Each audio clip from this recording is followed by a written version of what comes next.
भाषा पे कमांड होनी बेहद जरूरी है। भाषा पर जब कमांड होती है ना, तो एक तो आंसर बहुत अच्छे लिखे जा सकते हैं। जिनकी भाषा पर कमांड अच्छी होती है उनको यदि पॉइंट कम भी आते हैं ना, तो भी नंबर अच्छे आते हैं। अब तो क्या, आपके तो चीजें बड़ी सिंपल सी आने लग गई जी। पहले जब सब्जेक्ट के पेपर हुआ करते थे तो कई बार कोई ऐसा क्वेश्चन आता कि समझ में नहीं आता लिखना क्या है। तो हमारे एक सीनियर थे, वो उस समय टॉप 10 में थे, तो वो हमेशा बताते थे कि कई बार जब आपको आंसर नहीं आ रहा कि भाई 10 पॉइंट है सांप्रदायिकता के कारण के, अपने को तो दिमाग में 5 ही आ ही नहीं रहे। भाषा इतनी शानदार तरीके से घुमा घुमा के लिखते हैं कि लास्ट तक अगले भी ये नहीं पता चलता कारण कम लिख दिए। वो लास्ट तक लाहा लोट रहता है कि अरे यार क्या लिख गया बंदा। तो उनके पॉलिटिकल साइंस के एक पेपर में 200 में से नंबर है 162। तो हम उनसे पूछते भाई कैसे, तो वो पूरा भाषा।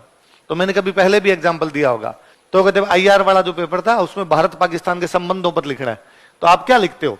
तो हम सारे लिख के दिखाते हुए भारत पाकिस्तान के संबंधों पर क्या लिखेंगे, तो हम लिखेंगे कि भारत और पाकिस्तान के संबंध आजादी के बाद से अच्छे नहीं रहे।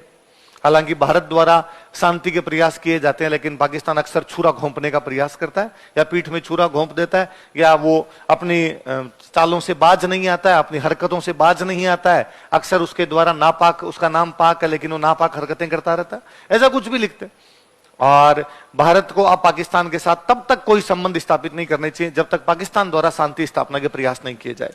यदि पाकिस्तान खुद आगे बढ़कर शांति की बात करेगा तो ही पाकिस्तान के साथ शांति की बात होगी, वरना पाकिस्तान के साथ सभी संबंधों को तत्काल प्रभाव से रोक दिया जाना चाहिए। ऐसा ही कुछ लिखेंगे।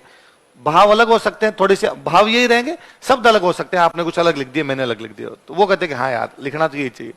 पर मैंने जब आंसर लिखा था तो मैंने उसके अंदर ये लिखा था कि क्या ये जरूरी है कि हर बार अमन की बोली दिल्ली बोले? बोलो देखे, जरूरी है कि हर बार अमन की बोली?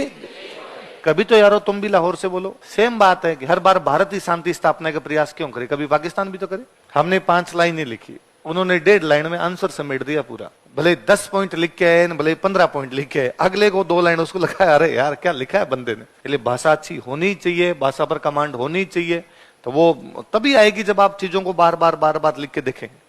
जब आपके दिमाग में आएगा कि नहीं यार मैं इस वर्ड की जगह ये लिख सकता था, मैं इस वर्ड की जगह ये लिख सकता था, कि मैं यही क्यों लिखूं बीज रोपे या बीज बोए, मैं इस बार लिखूंगा बीजारोपण हुआ। 2 अलग वर्ड है, बीज रोपे, बीज बोए, बीजारोपण एक है। और इंग्लिश वाले तो, और आपके तो शब्द इतने ज्यादा होने चाहिए, इतने अच्छे इंग्लिश में शब्द होते हैं कि खूब सारे अलग अलग चीजें आए। भाई मैं सिंपल इसलिए लिखवाता हूं कि हिंदी सिंपल लिखवाई तो ये इधर सिंपल लिखवा दूं।